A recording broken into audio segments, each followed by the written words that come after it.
All right. I kind of caught him off guard, people. We're live with Coach Todd here. We're week one. It's County High is going on the road down to Demopolis. Coach, tell us about how's practice been this week. It's been a really good week. We put a lot of emphasis on, preparing to win every single day. What are you preparing for every day? You're preparing for something. And, our emphasis is make sure we're just preparing to win and beat Demopolis Monday, Tuesday, Wednesday, Thursday. So it's been a really good week of prep. Injuries are pretty good considering this time of year. You've gone in full pads as many times as we have. You're going to have some nicks and bruises, but we feel good about where we're at. Had a really good mental day today with the walkthrough. Our kids are excited. The coaches are excited. I'm eager to see how we're going to go out and play. It's always hard to simulate game speed in practice.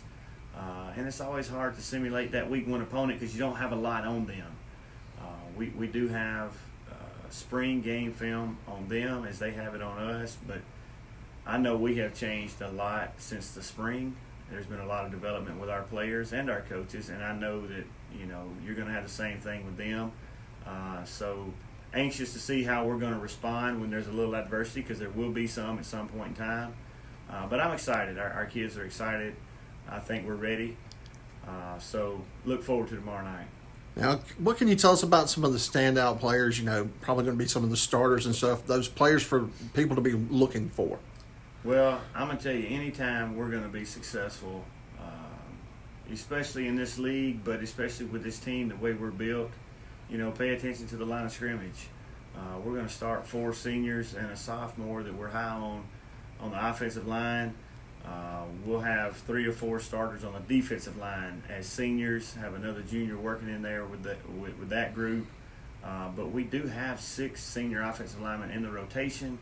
We've got a 4th senior defensive lineman in the rotation. Those are our veteran groups, and that's where the game's really won and lost.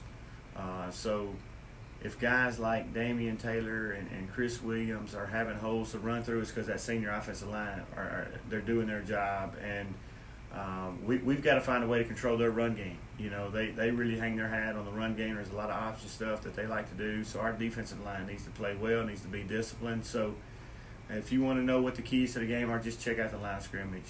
Those guys will determine how successful we're going to be. Well, it's like they say, it's one in the trenches. No doubt, no doubt. All right, Coach. Well, I guess y'all be leaving out probably about 4 something tomorrow, headed south. We're trying to hit the road at 3:30. 3:30. So that probably means 4. Let's hope not. Let's hope it's actually 3:30. Just want to get there, get acclimated to the facilities, get acclimated to our surroundings, have a chance to walk on the field and do a slight walkthrough. And just, when you get to a different place, even though, we come down the hill 6th and 7th period, our mind is in game mode. You're on the bus, you're in business type mode, you're taking a business trip. But when you get to that facility, it triggers a different level of your mindset as far as being in game mode. So we need time to get there, get acclimated with our surroundings, like I said, and just really get locked in. Now there are absolutely no distractions. I'm not fresh out of school. I'm not fresh out of the pep rally. The bus ride is over. It's just time to get locked in now and get ready to go. All right. Thanks again, Coach, and we'll see you next week, and go Wildcats. Go Wildcats.